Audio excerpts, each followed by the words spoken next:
dedicados más a la vida material que el verdadero deseo de comprender la existencia espiritual, pues todo este conocimiento no va a revelarse como la esencia pura, ¿no? Nosotros vamos a tener, como se dice, nosotros cuando cantamos el santo nombre, si en nuestra etapa preliminar por toda nuestra contaminación, cantamos Namabasa, que sería la sombra del santo nombre.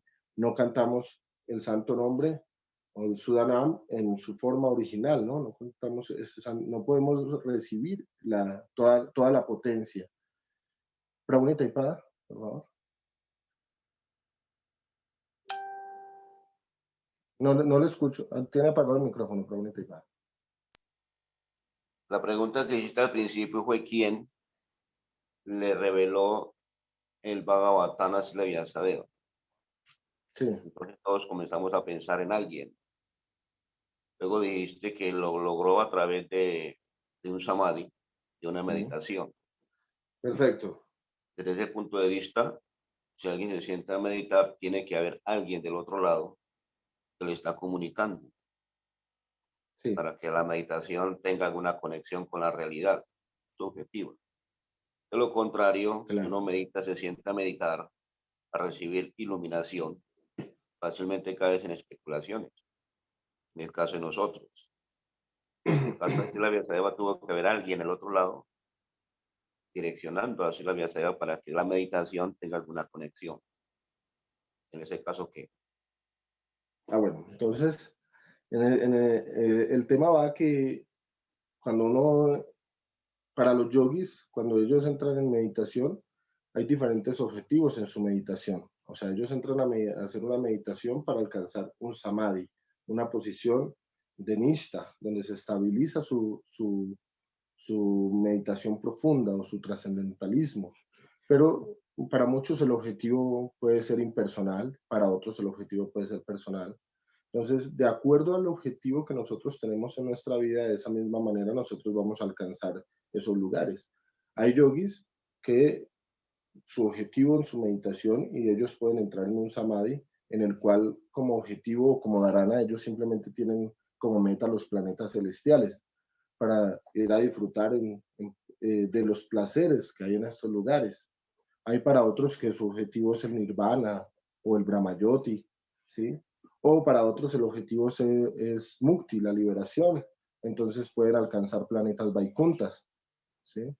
Pero se dice que cuando nosotros en la etapa preliminar del proceso, no, digamos que todos nosotros tenemos como maestro espiritual al Chaitya Guru, que está en nuestro corazón, y él nos acompaña durante todo el proceso y hasta este aspecto de meditación profunda. Pero cuando uno entra en el proceso del bhakti y empieza a meditar en la forma de Sri Bhagavan Sri Krishna, se dice que Sri Bhagavan Sri Krishna es el que se establece en el corazón y el que le revela a uno la esencia. Ni siquiera es Paramatma, o sea, ni siquiera es la forma de Narayana en nuestro corazón, sino que es la forma de Krishna, Govinda, que está en Brindavan. ¿Sí? Entonces, digamos que de acuerdo a nuestra adoración, nosotros vamos a tener en nuestro corazón un tipo de maestro, un tipo de forma de Swarupa que nos va a revelar la esencia del conocimiento. Entonces, por eso es que es muy importante lo que les decía ahorita al principio, el dharana, el objetivo de cada cosa que nosotros estamos haciendo, porque de acuerdo a ese objetivo nosotros vamos a alcanzar una meta en particular. ¿Sí? Bravo, otra manito ahí. ¿Quién la tiene levantada? Yo, la pregunta. Madre. A ver, es tan profundo lo que está diciendo que Prabhu dice que cuando entramos al proceso de Bhakti, Sri Krishna va revelando la esencia en nuestro corazón, en la forma de Govinda que está en Vrindavan. Entonces me pregunto, la esencia de Krishna es Radharani, Radha, ¿cierto? La esencia. Sí. Entonces no entiendo esa parte, si la esencia es Radha, porque dice que se revela la esencia dentro de nuestro corazón Sri Krishna. No ¿Me puede explicar eso, por favor? Claro, porque, bueno, todo esto que estamos hablando en este momento pertenece a la clase que nosotros, la clase pasada, ¿no? La que vimos la vez pasada, tocamos todos estos aspectos. Entonces podemos decir que Mi mente es muy rebelde, Prabhu. no, está muy bien. No, precisamente estamos retomando, solamente quiero recordarles para Muchas que gracias. estamos retomando un poco. Radharani es la esencia de todo, claro, porque Radharani es la Dini Shakti, ¿no? Ella está dentro del corazón de Krishna. Cuando Krishna busca su energía interior, nosotros a veces hablamos de la forma femenina, pero realmente es un concepto que nosotros tenemos acerca de lo femenino y lo masculino aquí en el mundo material. Pero en el mundo espiritual, cuando hablamos de Radha, hablamos de la forma de esa energía de amor y de servicio, de entrega, ¿no? Que existe simplemente para la complacencia de Krishna. Entonces, ¿qué quiere decir Radharani? Radharani quiere decir relación, quiere decir amor, quiere decir servicio, quiere decir entrega. Cuando no hay eso, todo lo que nosotros tratemos de comprender acerca de Krishna es meramente externo, es como tratar de, de saborear la miel por fuera de la botella, como dicen por ahí. Pero cuando nosotros entramos en meditación, nosotros apelamos a esta relación de sentimientos, ¿no? Con Krishna. El samadhi nos lleva a una relación, a comprender las relaciones que tenemos con Krishna, a comprender nuestra verdadera identidad y nuestra posición eterna con la suprema personalidad de Dios. Por eso, lo que usted dice, sí, Radharani sería la esencia. Para nosotros como la jiva, la esencia de la relación con Krishna se llama Radha. Eso es algo muy profundo, eso es un tema como para masticarlo por todos los lados. Pero realmente es así. Entonces, pero no todos tienen como objetivo ese. Inclusive uno puede entender simplemente a Narayan, ¿no? El Vaikunta Lila, los diferentes pasatiempos de Vaikunta, solamente anhelando la forma de Paramatma en el corazón. Hay muchos que adoran al señor Vishnu, al señor Narayan, pero aquel que entra en el Bhakti Yoga, pues comprende que la forma original de la suprema personalidad de Dios no es, no es Narayan, sino que es Bhagavan Sri Krishna, ¿no? La suprema personalidad de Dios, Krishna. ¿Vamos bien hasta ahí? Más o menos. Yo he escuchado, Prabhu, ay, discúlpeme que le estoy así, yo he escuchado que sin Radha no logramos el Bhakti, si no le ofrecemos servicio a él. Que quisiera saber un poco más porque a veces puede uno caer en el feminismo. Entonces, vengo últimamente inquieta en este tema y digo, quiero como aclararme un poco más sobre esto y no caer en esto de feminismo o feministas que quieren nombrar a la esencia de Radharani, pero no tenemos un trabajo muy profundo de limpieza de nuestros anartas, entonces podemos caer fácilmente en ello. Gracias. Pues, bueno, pues digamos que nosotros tenemos, se dice que el devoto no apela a nada diferente antes que a Radharani para poder acercarse a Krishna.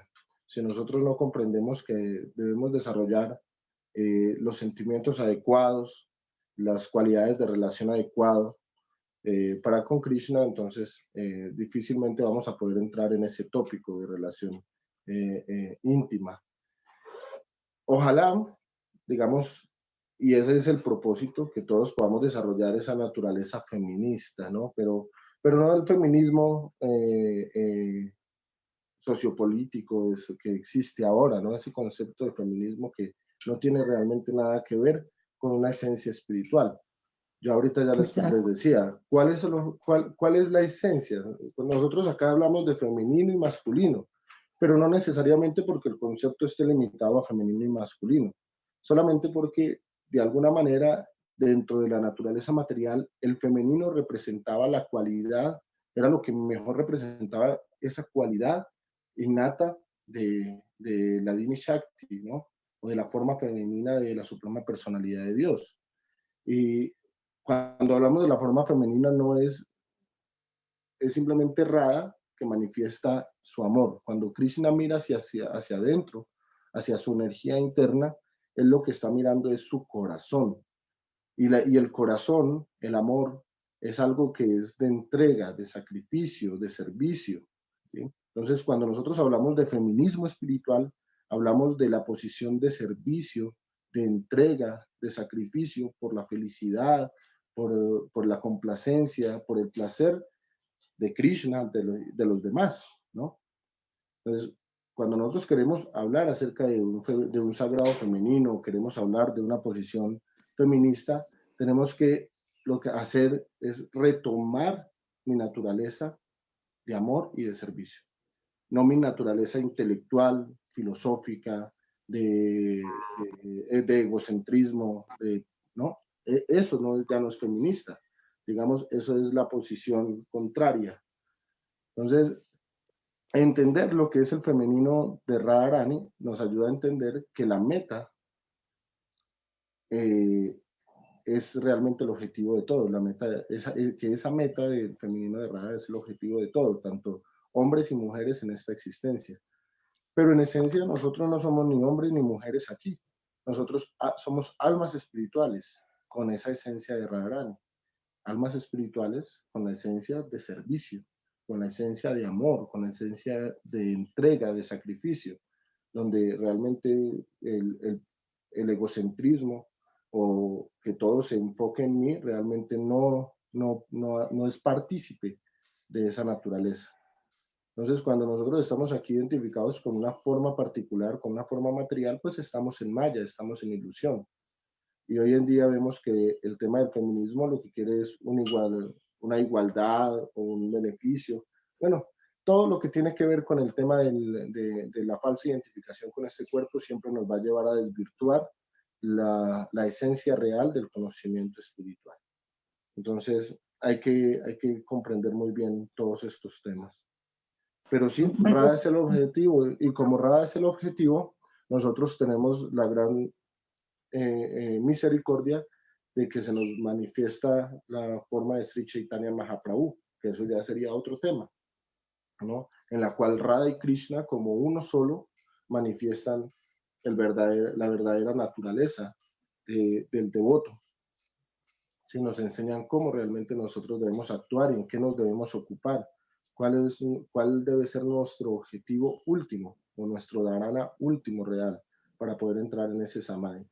Entonces, digamos que la relación o la manifestación más elevada del sentimiento del señor Chaitanya se llama Vipralamba. Vipralamba es el amor en separación. Y el amor en separación no necesariamente sucede cuando yo me alejo de una persona, sino que a veces puedo estar tan cerca de una persona que tampoco no recibo ese amor. Entonces se dice que Radha y Krishna, los dos están en un mismo cuerpo, pero cuando se manifiesta Radha, ella no encuentra a Krishna. Y cuando se manifiesta Krishna, Krishna no encuentra a Radha. Entonces siempre están en una velocidad de amor en separación, de Vipralamba. Y esa es una enseñanza acerca de cuál es la naturaleza real de la jiva dentro de este mundo material. Nuestro amor con Sri Krishna es en Vipralamba, es en separación. Entonces, ese amor en separación nos lleva a que nosotros tenemos que entrar a relacionarnos con él por medio de dharana, dhyana y samadhi, o sea, por medio de meditar constantemente en él, recordar sus pasatiempos, recordar los lugares donde él habita, recordar sus cualidades, ¿no? ¿Qué es lo que le gusta? ¿Qué es lo que no le gusta? Todo eso nosotros lo recordamos y para poder empezar a actuar en correlación con ese recordar de Krishna, nosotros tenemos una forma particular que es la deidad, el Archa Vigraha, en la cual nosotros podemos empezar a canalizar todo ese amor, todo ese afecto como el servicio devocional. Allí nosotros podemos empezar a ejecutar nuestro servicio, llevarle flores, hacerle guirnaldas, ofrecerle sus alimentos, hacerle su adoración, hacerle masajes. Todas estas cosas empiezan a canalizarse allí y se van volviendo como una marca distintiva dentro del devoto, como su objetivo, como su svarupa, como su propósito de relación última en la existencia, ¿no? Es lo que él anhela para después de abandonar el cuerpo. Algo así más o menos. Una preguntita, Prabhu.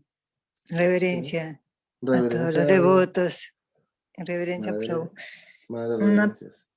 Una preguntita. Disculpe la ignorancia, ¿no? Ya debería saberlo.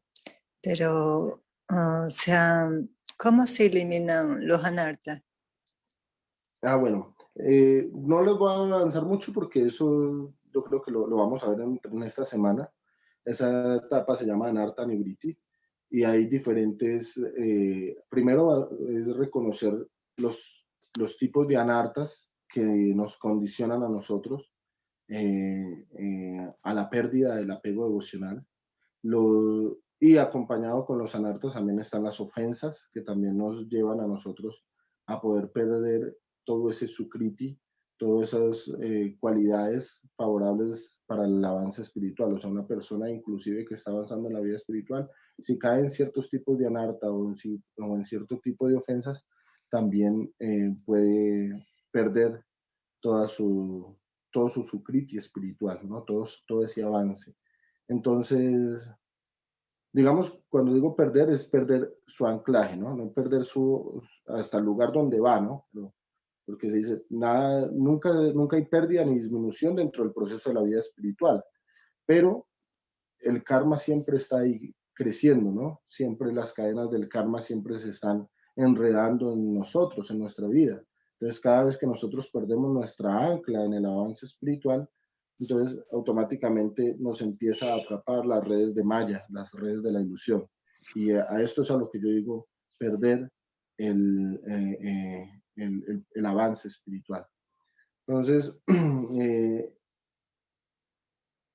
precisamente hablando un poco de eso, se dice que hoy vamos a hablar un poco acerca del tema de la entrada de la era de Kali a nuestro planeta, a nuestras vidas, a nuestra existencia.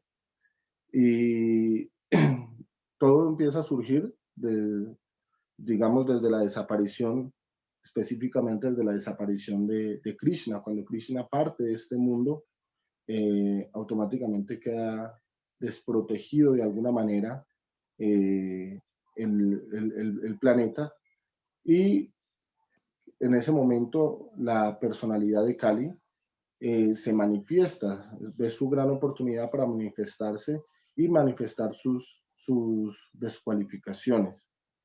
Entonces, para llegar allí, pues yo quería que recordáramos varias cositas. Una, por ejemplo, cómo es el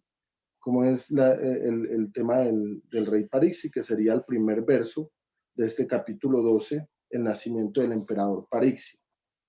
Entonces, alguien que me ayude a leer este primer verso. A mí me gustó la clase pasada como estaban haciendo, que cada uno leía el versito con la explicación.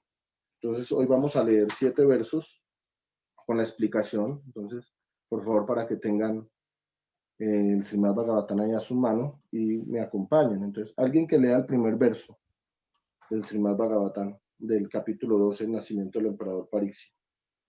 El sabio Saunaka dijo: la fatal e invencible arma Brahmastra lanzada por Ashvatthama arruinó el vientre de Uttara, la madre de Maharaj Pariksit, pero el Señor Supremo salvó a este último. Ya, entonces aquí nosotros estamos viendo que Maharaj Pariksit, pero entonces le damos también el significado para que profundicemos. Siga, madre, leyendo el significado.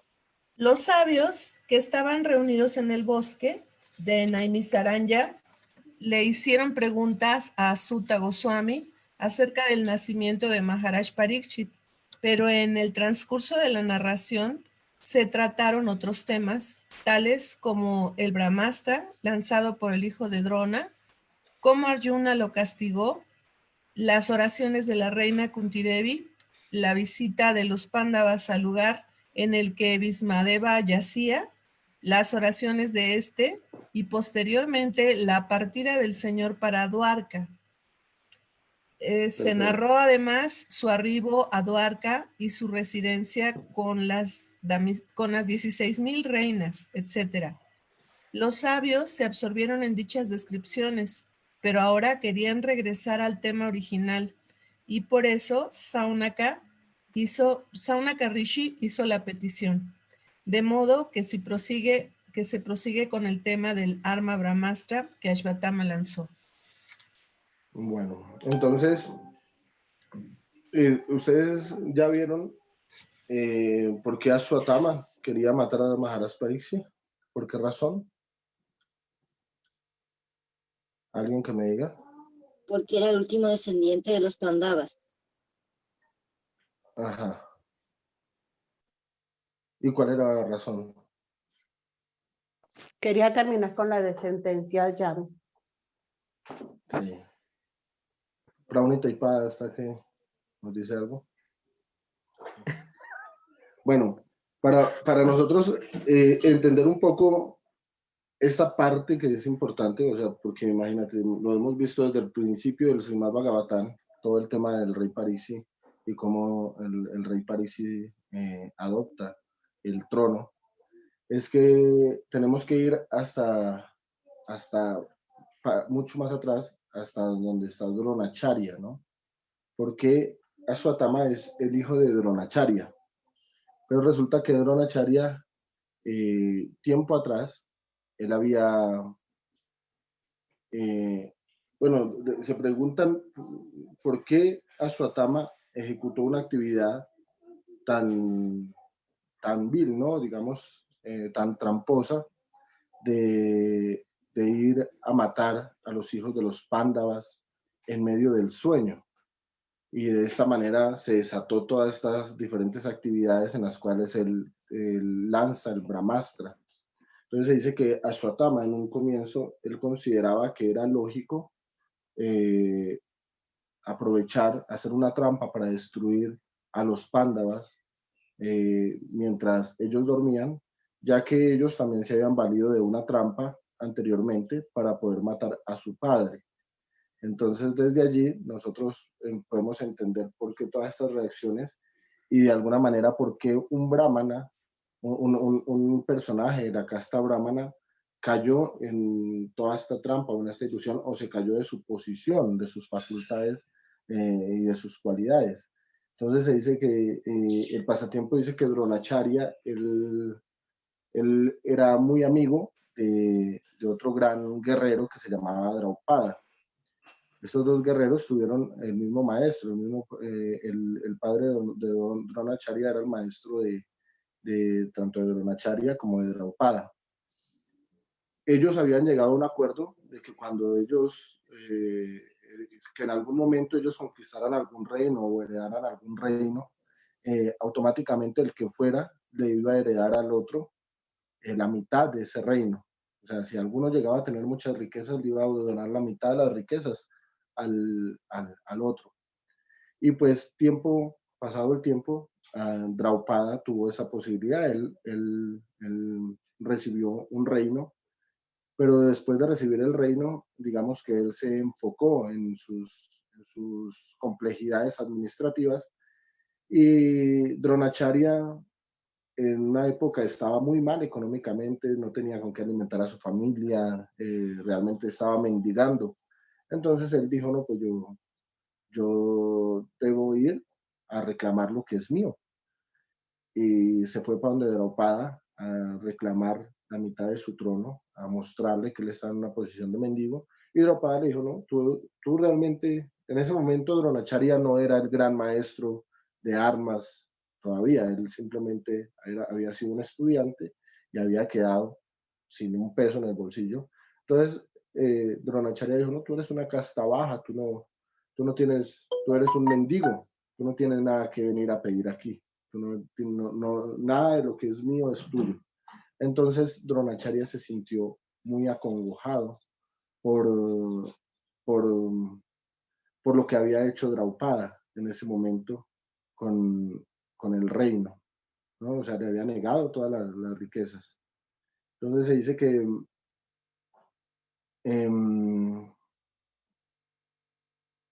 pero a ver si recuerdo bien cómo era. Dronacharya.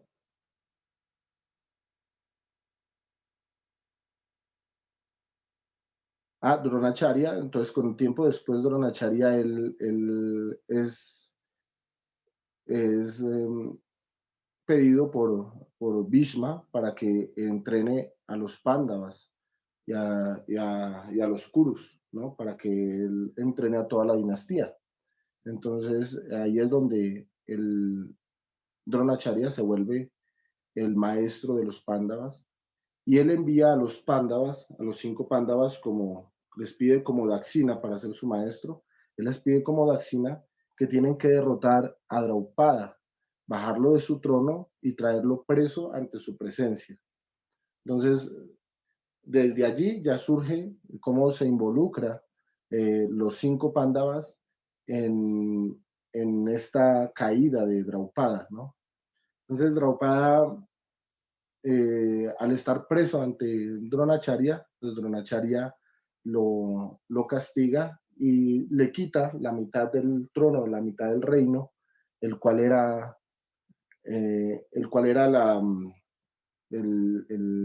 lo que le correspondía originalmente. Entonces dice que Draupada, al sentirse afligido, él desarrolla un yagya en el cual él ora para tener un hijo que sea capaz de matar a Dronacharya, porque ya Draupada, a pesar de que habían sido estudiantes del mismo maestro, no era capaz de derrotar a Dronacharya. Ya Dronacharya era muy poderoso, ¿no? Un maestro muy poderoso. Entonces él ora para que los dioses le envíen un hijo que pueda derrotar a Dronacharya. De allí empieza a surgir toda la temática en el campo de batalla de Kurukshetra, donde cuando Dronacharya, pues que él de alguna manera estaba en contra de lo que los Kurus le estaban haciendo a los Pándavas, pero él tenía sus intereses económicos, tenía sus intereses de gobernar, él toma partido de los Kurus, y en este partido con los Kurus, se dice que él es tan poderoso que ninguno de los Pándavas ni siquiera era capaz de derrotarlo. Y él prácticamente había diezmado todas las fuerzas militares de los Pándavas después de la caída del abuelo Bhisma, que había quedado con muchas flechas en su cuerpo, pero sin morir. Él había sido el dirigente de todo el ejército de los Kurus. Y él prácticamente él solo mataba miles de soldados muy, muy rápido, ¿no? Entonces, ellos preocupados de cómo hacer para que Dronacharya pudiera perder esas habilidades o se sintiera afligido, entonces hicieron una pequeña trampa. Entonces, se dice que le pidieron a Yudhishthira primeramente que engañara a Dronacharya diciéndole que su hijo Ashwatthama, que también había estado en el campo de batalla, que su hijo había muerto. Y de esta manera, pues, al él caer en aflicción, pues iba a perder las fuerzas para pelear. Pero entonces Yudhishthira, él representaba la veracidad. Y se dice que por esas cualidades veraces que él tenía, su carro, su cuadriga, no tocaba el piso. Él andaba como 10 centímetros sobre el piso.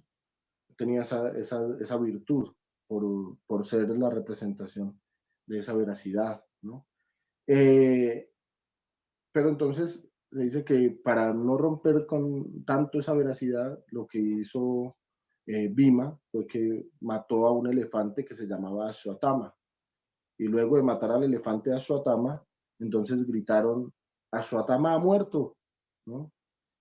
Y Dronacharya, cuando escuchó que Ashwatthama había muerto, él asumió en su corazón que había sido su hijo. Y él dice, yo no puedo creer esto, yo no puedo creerlo de ninguno, a menos que Yudhishthira me lo diga. Si él lo dice, porque él no puede decir mentiras, pero si él me dice eso, entonces es porque es así. Y él va y le pregunta a Yudhishthira y Yudhishthira no puede negarlo, ¿no? Entonces Yudhishthira dice, sí, Ashwatthama ha muerto, el elefante. Él lo dice en voz baja para no incurrir en una mentira, pero de alguna manera era un engaño, él lo sabía en su corazón. Entonces se dice que desde ese momento su cuadriga cayó al piso, o sea, empezó a tocar el piso, él dejó de tener esa cualidad de estar por encima de la tierra, ¿no? Y en ese momento cuando Dronacharya escucha eso, entonces él suelta su arma y cae presa de la aflicción y de rodillas. Entonces aparece el hijo de Draupada, que se llamaba Dhristadyumna, y él le mocha la cabeza. Entonces ahí apareció el hijo de Draupada, por el cual él había hecho el sacrificio. Él había tenido dos hijos, Dhristadyumna y Draupadi. Entonces, en ese momento aparece el hijo de Draupada, Dhristadyumna, y le mocha la cabeza a, a Dronacharya. Entonces, digamos que de allí Ashwatthama, él ya consideraba que había habido un engaño para matar a su padre, ¿no? Todos se habían confabulado de alguna manera, pero era un suceso que venía desde mucho más atrás, se manifestó de una manera correcta, o sea, todo lo que tiene que ser se va a manifestar, todo lo que tiene que suceder se va a manifestar. Entonces, como dicen por ahí, cuando la muerte, cuando Krishna quiere que uno muera, nadie lo puede defender aún. Pero cuando Krishna no quiere que uno muera, ni siquiera la muerte puede llegar a afectarlo a uno. ¿Sí? Entonces, digamos que esto ya estaba prescrito de esta manera, tenía que ser que Dronacharya fuera muerto por el hijo de Draupada. Y pues como él era tan poderoso, tenía tantas cualidades, pues de alguna manera tenía que desarrollarse en medio de toda esta enmarañada, ¿no? Todos estos aspectos allí controversiales. Entonces, Ashwatthama consideraba en su corazón que habían matado a su padre en medio de la batalla con un engaño y que de esta manera los Pándavas estaban ganando la batalla, ¿no? Y prácticamente en la última noche de la batalla, Ashwatthama considera que está bien, por medio de un engaño, también tratar de darle la victoria a Yudhishthira. En medio de la noche, él se mete al campamento de los Pándavas y empieza a matar a muchos soldados mientras ellos están dormidos. Y él entra a la carpa de los Pándavas, ve los cinco cuerpos, se dice que son los 5 hijos de cada uno de los Pándavas. Los 5 Pándavas tenían como esposa a Draupadi, ¿sí? ¿Sí sabían un poco de esto? Entonces, allí dentro de esta carpa estaban los 5 hijos, o sea, los 5 primogénitos o los 5 descendientes de cada uno de los Pándavas, del rey Yudhishthira, de Bhima, de Arjuna, de Nakula y Sahadeva, ¿sí? Y Ashwatthama los mata a todos. Entonces, todos los descendientes por el lado de Draupadi son muertos. Cuando Arjuna regresa, entonces Ashwatthama, al darse cuenta de esto que había hecho, de que había matado a los hijos y todo eso, él fue directamente donde Yudhishthira para contarle lo que había sucedido, que había matado a la descendencia, que ya no iba a haber descendencia de los Pándavas. Haribol. Haribol. Duryodhana. Ese es de... No va donde Yudhishthira, va donde Duryodhana, creo. Duryodhana, Eso, sí. donde Duryodhana, va donde Duryodhana. Perfecto, sí, gracias. Y allí Duryodhana en ese momento también ya está agonizando por el golpe del mazo de Bhima, ¿no? Y Duryodhana simplemente no ve con buenos ojos, no lo ve de una manera favorable el acto que había cometido Ashwatthama. Entonces, digamos que Ashwatthama queriendo limpiarse de esa actividad pecaminosa, sintiéndose confundido, no había sido visto con buenos ojos, él va donde Sila Vyasadeva para hacer la expiación de sus actos. Mientras esto sucede, se dice que Arjuna lo ha perseguido por diferentes lugares hasta encontrarlo allí, tratando de espiar eso, y él con gran temor, pues lo único que le queda es lanzar su arma Brahmastra, ¿no?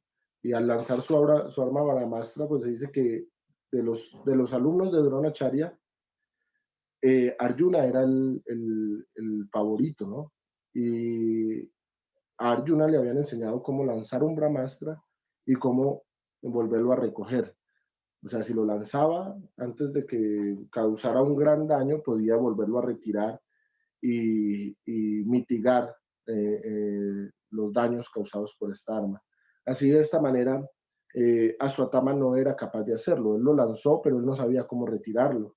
Entonces, todos cayeron en un gran temor.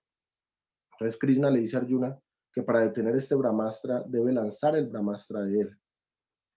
Pero los dos Brahmastras, digamos que en ese momento los dos Brahmastras eran tan poderosos que podían crear un cataclismo, podían acabar con toda la humanidad. Entonces, Sila Vyasadeva, se dice que Sila Vyasadeva, él con sus poderes místicos, retira a los dos Brahmastras. Sila Vyasadeva, él pide a los dos sabios, a los dos kshatriyas, que retiren los Brahmastras, pero el único que es capaz de retirar el Brahmastra es Arjuna, y Ashwatthama no es capaz de retirar este Brahmastra. Entonces, él, al verse ahí condicionado al Brahmastra, él lo que hace es desviar su Brahmastra hacia el único heredero que quedaba del hijo de Arjuna, que estaba en el vientre de Uttara, que era la esposa de Abhimanyu. Abhimanyu era el hijo de Arjuna. Abhimanyu ya había muerto, pero la esposa Uttara había quedado embarazada y era el único descendiente que quedaba. Entonces, él en su última acción, al ver que no podía retirar este Brahmastra, lo que hizo fue desviarlo hacia el vientre de Uttara para matar al último descendiente de la dinastía, que era el rey Parikshit, Maharaj Parikshit. Entonces, aquí con esta historia, más o menos llegamos a este punto de este capítulo, de este verso, donde estamos viendo cómo es que, o por qué razones que Ashwatthama estaba tratando de matar, había matado a todos los Pándavas y estaba tratando también de aniquilar a Maharaj Parikshit en el vientre de su madre Uttara. ¿Sí? ¿Sí ya habían escuchado esta partecita? Sí, profesor. Bueno. Entonces, se dice que para protegerlos de este Brahmastra, entonces ahí actúa la misma personalidad de Dios, la suprema personalidad de Dios, Krishna, y él lanza su Sudarshan Chakra para detener la influencia fuerte de este Brahmastra, pero igual es afectado el vientre de Uttara de alguna manera, y allí dentro del vientre se dice que entra el Señor Krishna como Paramatma en la forma de 4 brazos, con el tamaño de un dedo pulgar, más o menos, y se presenta ante los ojos de Maharaj Parikshit y lo protege de todo el daño que puede ser ocasionado por la influencia de este Brahmastra. Entonces, de allí se dice que Maharaj Parikshit, él era favorecido por la suprema personalidad de Dios. Él venía desde el vientre con una visión acerca del dharana, ¿no? Acerca de su objetivo principal, que era volver otra vez a ver a esa manifestación de Krishna que él había tenido en el vientre. Entonces se dice que cuando él nace, automáticamente él empieza a buscar por todos lados esa forma de Krishna, a ver dónde está. Y eso, por esa razón es que le colocan Parikshit, que Parikshit significa el buscador, ¿no? Entonces, porque él está buscando siempre volver a ver la forma de Krishna que se le presentó cuando él estaba en el vientre de Uttara y que era su protectora. Entonces, él era favorecido siempre por la protección de la Suprema Personalidad de Dios ante cualquier ataque, ¿no? Ante cualquier temor que pudiera existir. Pero aún así, dentro del pasatiempo que estamos viendo ahorita, vemos que cuando él es picado por una serpiente, se dice que él hubiera podido invocar a la Suprema Personalidad de Dios para que lo liberara de la muerte. Pero él ya había pasado por diferentes aspectos donde él había comprendido que la influencia de Kali ya estaba entrando dentro a esta naturaleza material y que realmente los grandes almas o la parafernalia de Krishna ya se había retirado. Y de alguna manera él también deseaba, porque él ya tenía su dharana en su corazón, él deseaba retirarse también con la parafernalia de Krishna, ¿sí? Pero digamos que no se quería retirar sin dejar un beneficio también para las almas de esta era. Entonces, él entra en la posición de discípulo con Sukadeva Goswami para escuchar la narración de todo el Srimad Bhagavatam que había sido entregado, que había sido recopilado por Srila Vyasadeva. Entonces, hasta ahí es toda una temática linda o importante, trascendental, de cómo se dieron todos los sucesos para que el Srimad Bhagavatam de alguna manera llegara a nuestras vidas, ¿no?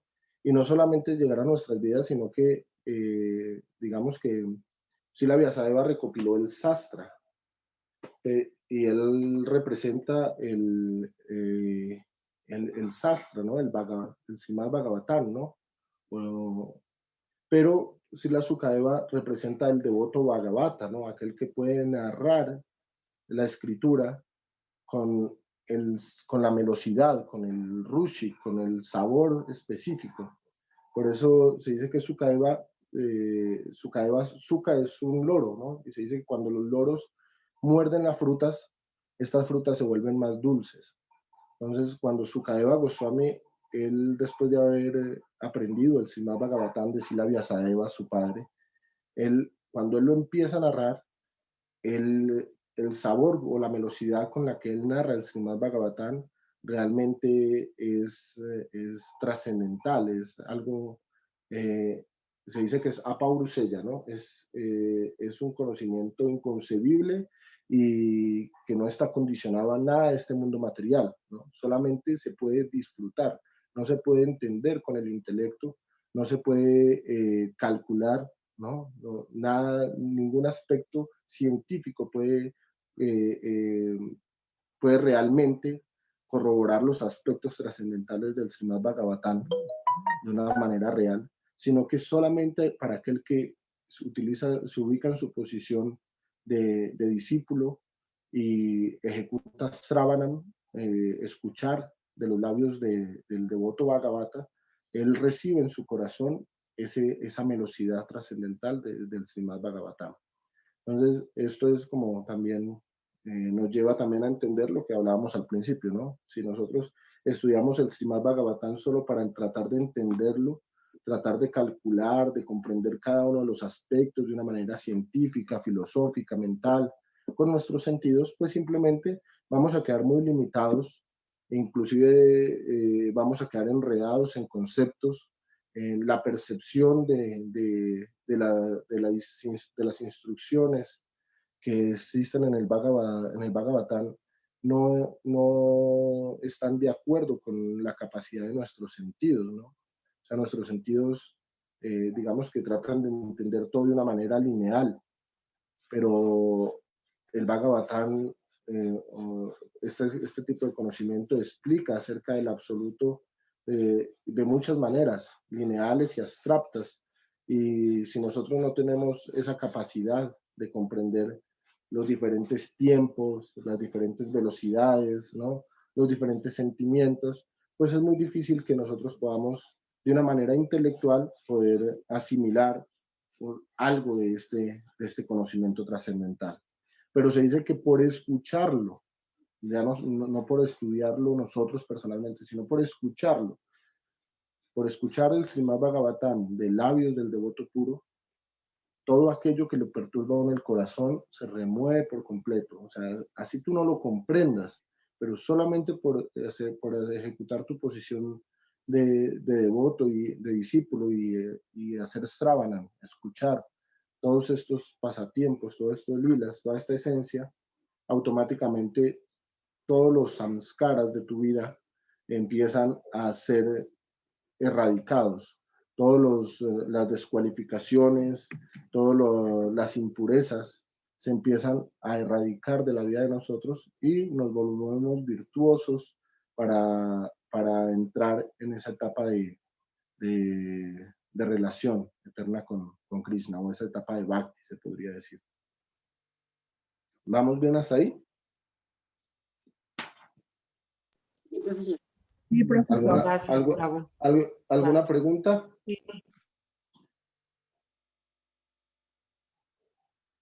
O explico muy mal y no entienden nada, o explico muy bien y lo entendieron todo. Estamos extasiados, profesor, con la Está explicación. claro, sí está claro, profe. Bueno, entonces vamos a leer el segundo verso de este capítulo 12. Ya, profesor, Bien. lo leo. El verso número 2. ¿Cómo nació en ese vientre el gran emperador Parikshit, quien era un devoto notable y sumamente inteligente? ¿Cómo ocurrió su muerte y qué logró después de ella? Significado. El rey de Hastinapura, ahora Delhi, solía ser el emperador del mundo, al menos hasta la época del hijo del emperador Parikshit. El Señor protegió a Maharaj Parikshit en el vientre de su madre, a fin de que se salvara con toda certeza de una muerte prematura provocada por la mala voluntad del hijo de un brahmana.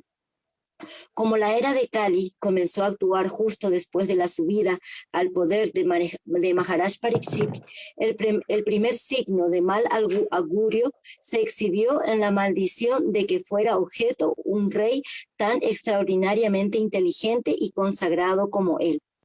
El rey es el protector de los ciudadanos desamparados y el bienestar, la paz y la prosperidad de todos estos dependen de él.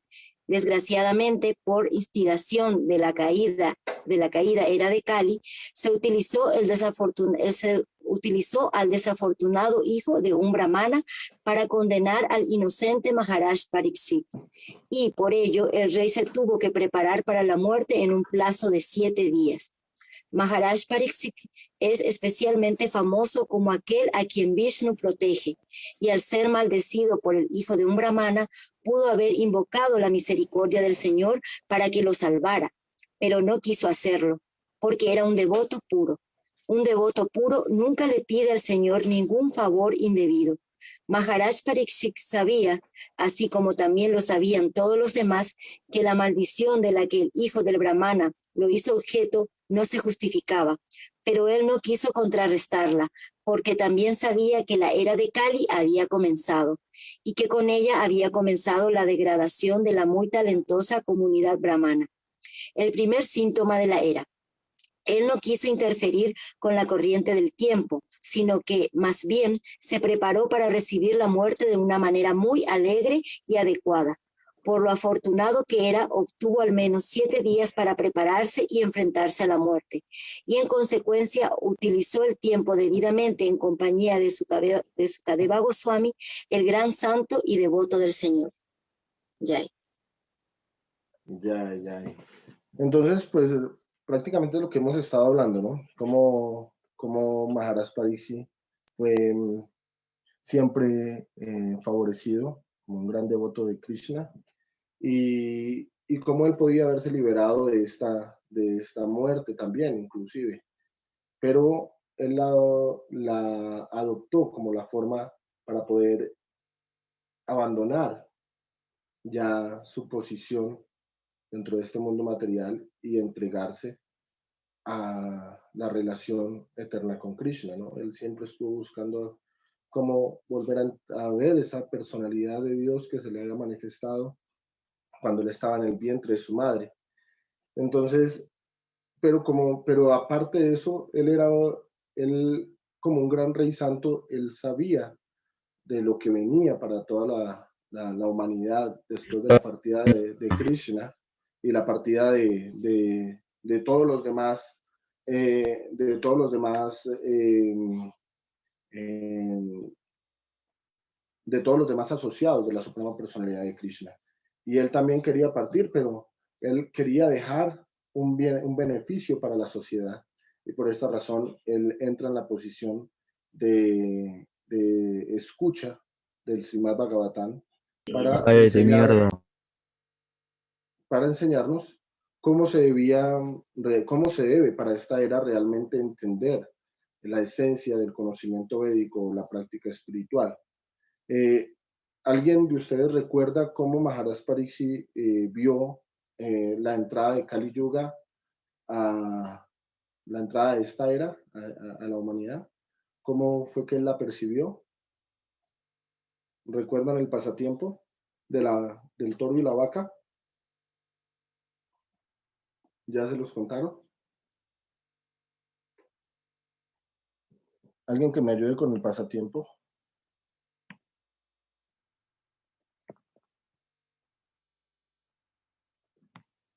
Aló, aló. ¿Qué es eso que traes ahí? ¡Es un pito! Bueno. Perdón, profesor. No pasa nada. Esto ya hace parte de las flores de esto. Prabhu Ramananda está allí, ¿no? Nos cuente un poco la historia. Bueno, tenemos que compartir todos, ¿no? A ver, un poquito. Prabhu Ramananda, reverencia, Hare Krishna, Dandavas. Dandavas, es que yo soy un poquito malo para los pasatiempos, que la memoria mía no es muy aguda para eso. Yo sé que fue que estaba presente Maharaj Pariksit cuando alguien le rompió las piernas al toro, y pues el toro es representante del padre, ¿no? Entonces ahí ya es como que pues se rompieron los principios védicos y se rompió como el dharma, ¿no? Porque se respetó a eso y la vaca pues es la madre también y fue matada, pero no recuerdo el pasatiempo exactamente porque yo soy muy regular para esto de los pasatiempos, entonces no me atrevo con detalle. Mejor que sea la única para que se experta en eso. Profesor, en el chat hay una respuesta aquí de la madre Siksasta Kandevi. Dice, Eso. sí señor, el Sudra que lo cortó las 3 patas al toro que representaban las cualidades del Dharma, dice, y quedó sostenido en una sola pata, que Ya. representaba la veracidad. Bueno, bien, sí, bien, así va. Otro que complemente. A ver. Cuando Maharaj Pariksit salió a recorrer su reino, encontró una ermita donde estaba un sadhu haciendo oración. Estaba muy metido en su rezo, en su meditación, y él se dio cuenta, más bien el rey llevaba mucha sed, tenía mucha sed, y esperaba que lo reconociera su súbdito porque era un rey muy justo, muy santo, y lo quería toda la población, pero el devoto, el sadhu, no tenía ojos, no tenía la capacidad, por estar metido en su meditación, de darse cuenta que era el rey quien estaba ahí. Y entonces él se molestó y entró en ira y tomó con una vara, le arrojó una serpiente alrededor del cuello y le dijo que esa era su guirnalda como premio a su Ofensa. ofensa. Entonces el santo no se dio cuenta, pero había un niño que estaba cerca, que tenía 12 años, que era su hijo, y el chiquillo se dio cuenta del evento, no había escuchado bien qué había pasado, pero vio el acto y eso lo molestó mucho. Entonces él como hijo de un sadhu tenía la capacidad de lanzar bendiciones o maldiciones, y lo maldijo y le dijo que tenía 7 días para morir, que iba a ser mordido por una serpiente alada y que tenía 7 días para dejar el cuerpo. El rey se dio cuenta de su imprudencia, pero por ser tan sabio, porque él pudo haber rechazado esa maldición, pero porque era tan santo, tan sabio, entendió que había sido solamente una forma de una bendición para poderse preparar para morir dignamente, y entonces regresó a su reino, entregó todo lo que tenía que entregar y fue que se dedicó a hacer vida de asceta para poder buscar a un maestro que le pudiera indicar de qué forma iba a morir mejor, ¿no? Prepararse pues para la muerte. Perdón, ¿eh? No Sí, sé. madre, está bien. Está muy, muy, muy bueno el pasatiempo. Esto me recuerda a un tema que nosotros vimos la vez pasada acerca del Adhikar y el Abhiman. Lidia, Sí, Prabhu wow. Ramananda. Es que, bueno, la madre contestó fue como lo anterior a lo que, cómo llegó la Sí, sí. maldición de Maharaj Pariksit, pero usted hizo una Otro pregunta pasatiempo. fue sobre el pasatiempo para que lo contaran bien de cómo se rompieron los principios Sí, religiosos, cómo empezó el Kali Yuga, cuando descubrió correcto, Maharaj Pariksit que el Kali Yuga había empezado. Entonces, correcto, sí. pasatiempos diferentes. Sí, sí, es diferente. Pues de todas maneras, igual, sí dice el Bhagavatam que hubieron muchas señas, muchas muestras, una como esta, ¿no? Donde el rey, un rey nunca habría ofendido en una era pasada, un rey santo como él, nunca hubiera ofendido a un brahmana, ¿no? Y también la posición de un brahmana nunca hubiera entrado a no ofrecer respetos a un rey santo como él. Eso también son cosas que hacen parte de Kali Yuga. Eso también es real. Pero sí, digamos que estamos hablando en particular del pasatiempo que ya muestra determinantemente a la personalidad de Kali frente a Maharaj Pariksit. Y, y solo, sí, sino que cada uno de los temas los lleva a uno a diferentes apuntes, ¿no? Entonces, pero sigamos con el tema. Entonces se dice que Maharaj Pariksit, él supo que había un sudra, una persona disfrazada de rey, y que estaba maltratando a una vaca y a un toro. Con un mazo les estaba golpeando sus piernas. No era que se las había cortado, se las estaba golpeando. Tanto que el toro pues ya tenía 3 de sus extremidades prácticamente rotas y no se podía sostener con ellas, sino solamente con una sola de las patas. Entonces se dice que estas 4 patas del toro, que el toro representa Dharma o la religiosidad, estas 4 patas del toro representaban las 4 virtudes que son el pilar fundamental dentro de la práctica de la vida espiritual. ¿Alguien recuerda cuáles son estas 4 virtudes? Alguien que me diga o los ponemos a quemarropa aquí. La limpieza, la veracidad, la religiosidad. La renuncia, la austeridad. Sí. Ahí están, misericordia, veracidad, limpieza y austeridad. Entonces, se dice que la única pata que quedaba firme era la pata de la veracidad. Y aún así ya estaba siendo maltratada por el Sudra.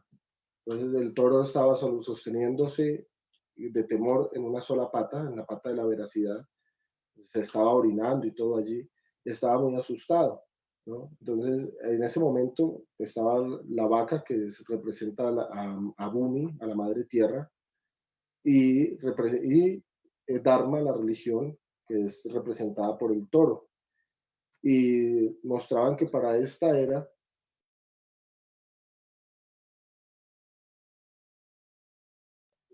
se iban a perder todas las cualidades, prácticamente las 4 cualidades espirituales iban a desaparecer y no iba a haber respeto por la madre tierra ni por ofrecer reverencias a aquello que nos provee todo nuestro sustento, todo lo necesario para nuestra existencia o para el cumplimiento de nuestros deberes.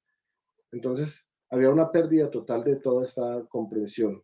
El rey Maharaj Pariksit se determina allí a castigar a la personalidad de Kali, juzgándole por qué razón está disfrazado de un rey, de un kshatriya, porque un kshatriya nunca haría eso, ¿no? Lastimar a alguien indefenso y mucho menos en un lugar a solas donde esa otra entidad no se puede defender y no puede ser juzgada correctamente.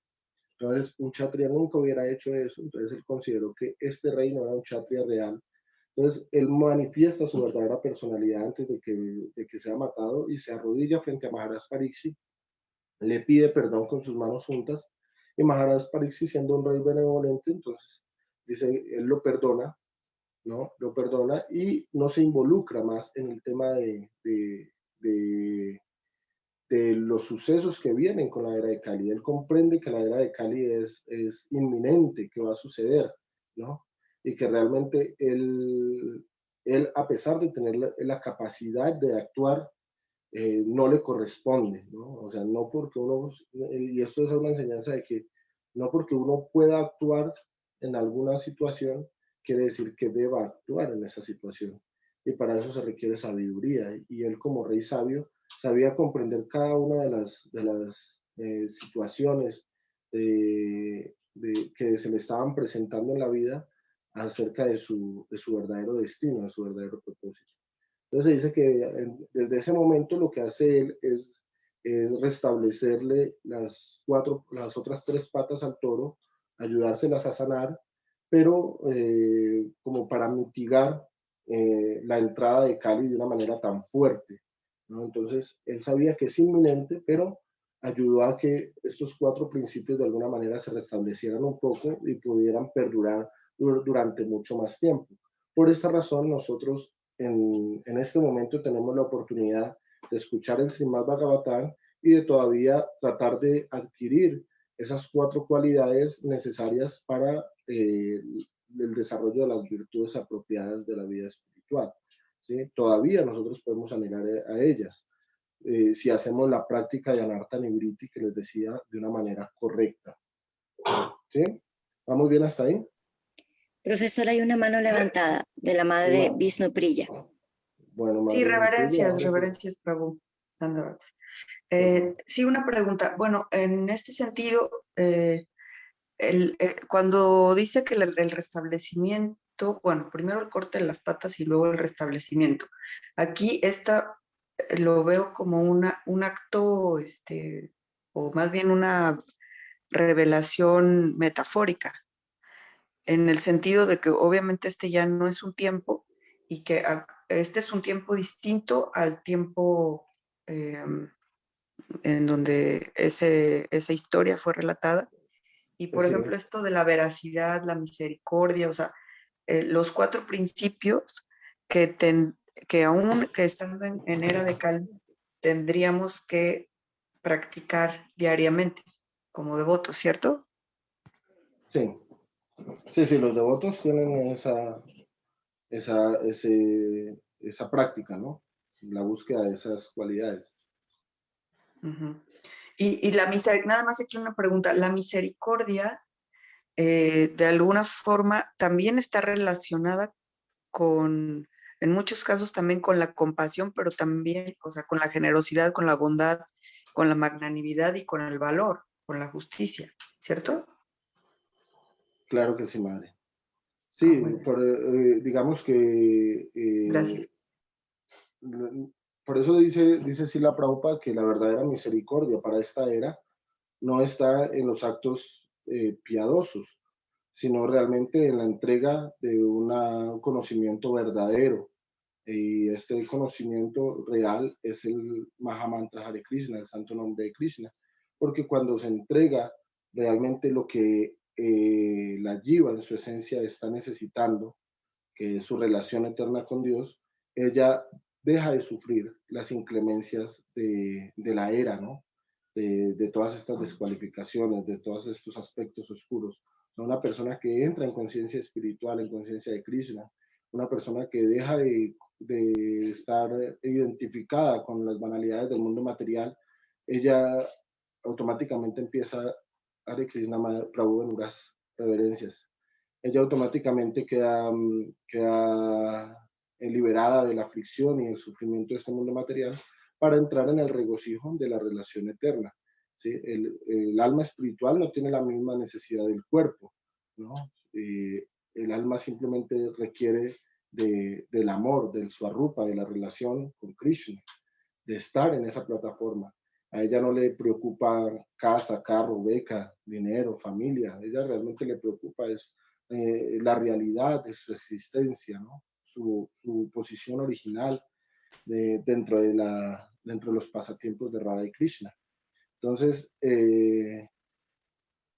lo que hizo Maharaj Pariksit en ese momento es algo que es un gran favor, una gran oportunidad, una gran misericordia que de alguna manera nosotros los caliyuguenses recibimos, y que es la oportunidad que tenemos para poder aferrarnos a una salvación, ¿no? Aunque no va a ser para todo Kali Yuga, de alguna manera los que estamos ahorita aquí tenemos esta gran oportunidad, y es una oportunidad que nos dieron desde ese momento. Krishna mismo vino a matar muchos demonios.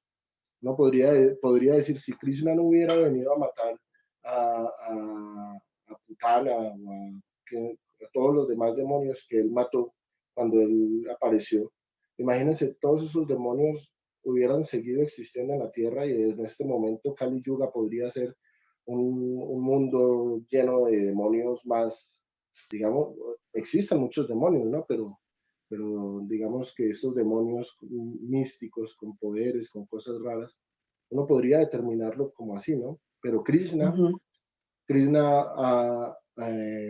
menguó esa influencia demoníaca y menguó esa influencia de Kali Yuga para el bien de nosotros, para que de alguna manera muchos de nosotros pudiéramos tener un poco de misericordia y poder salir de esta plataforma, poder tener algo a que aferrarnos. Sí, Entonces, aquí nada más una pregunta para Prabhu. Cuando usted habla de salvación y liberación, ¿está hablando de una salvación y una liberación a nivel individual o a nivel colectivo como humanidad? No, todo es a nivel individual. No hay liberación a nivel colectivo. El único momento donde, digamos, se puede decir que hay una salvación de la era de Kali a nivel colectivo es cuando aparece Kalki Avatar y termina la era de Kali y restablece la era de Satya Yuga, ¿no? Y todas las almas que vuelven y aparecen con cualidades y con las oportunidades espirituales, ¿no? Disfrutando de una era dorada. Es el único momento donde todo podríamos decir que es colectivo. Pero del resto, en la posición en la que nos encontramos, todo es individual. Cada persona, aunque nos refugiamos en una misma barca, porque esta barca tiene un objetivo, y es sacarnos de Maya o ayudar a que no nos sumerjamos más en las fauces de Maya. Cada uno de nosotros tiene que remar por sí solo, cada uno de nosotros tiene que hacer su esfuerzo para llegar a una posición trascendental, a una posición de conexión espiritual real, ¿no? Entonces no depende del otro, no depende de nadie más, ¿no? Todos compartimos aquí, pero solo cada persona va avanzando de acuerdo a su entrega, a su determinación, a su strada, ¿no? A su fe. Si no hay esto, entonces muchas personas con el tiempo tienen que irse soltando, ¿no? No todos vamos a soportar el viaje, porque el viaje no es fácil tampoco. ¿Sí? Bueno, entonces creo que por hoy yo creo que dejamos hasta ahí, ¿cierto? ¿O qué opinan ustedes? ¿Nos seguimos? ¿Aló? ¿Cuál va a ser la tarea, maestro? Bueno, entonces vamos a leer del Upadesambrita el verso que dice Utsaha Nichaya Dairea, que es el texto 3 del Upadesambrita.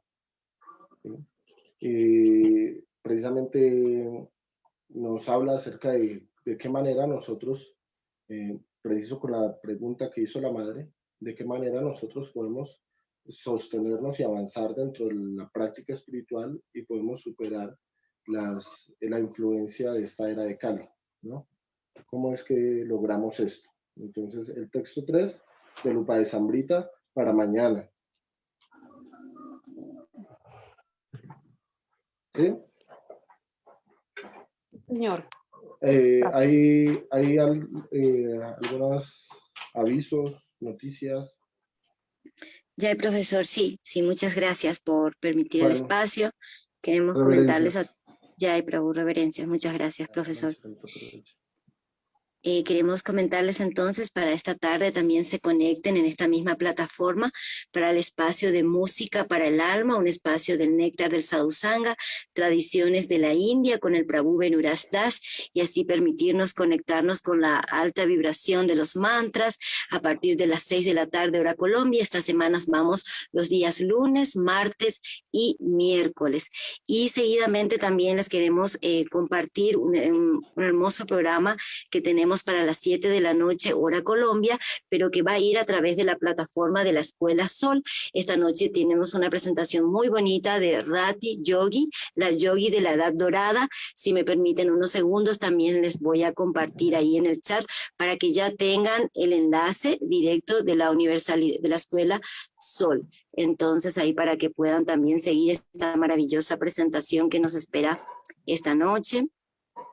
Un segundito, aquí está la información y para todos los que nos están siguiendo desde la página de Facebook, también pueden ir a la página de la Escuela Sol de Facebook y encontrar allí el enlace y poder participar de esta maravillosa presentación. Y comentarles también un poquito sobre este maravilloso congreso que se está realizando esta semana, el 22 de junio, por el Día de la Madre Tierra. La vida proviene de la vida, también es un congreso organizado por la Escuela Sol, que les invita también a todos a participar. Este congreso irá a partir de las 9 de la mañana hasta las 7:30 de la noche, así que también aquí les dejo el enlace en link para que puedan también ahí acercarse al evento y puedan ver cómo puedan participar. Escuela Sol te invita a este evento maravilloso, el congreso La Vida Proviene de la Vida, primera edición, es un homenaje hermoso a la Madre Tierra.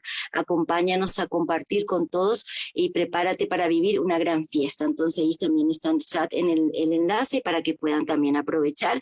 Y obviamente mañana continuamos con nuestro profesor en la carrera de liderazgo espiritual con el estudio del Srimad Bhagavatam en compañía de nuestro profesor Nityasiddha Acharya, Carlos Masmela. Así que bueno, les invitamos a partir de las 5 de la mañana, habilitamos la sala para el canto de las majarrondas en el espacio del templo virtual El Néctar del Sadhusanga y seguidamente iniciamos la clase. Muchas gracias, profesor. Ya, y reverencias a todos, que tengan un feliz día, muchas bendiciones para sus vidas. Hare Krishna, Dandavas. Hare Krishna, Prabhu Nitya. Que vaya bonito el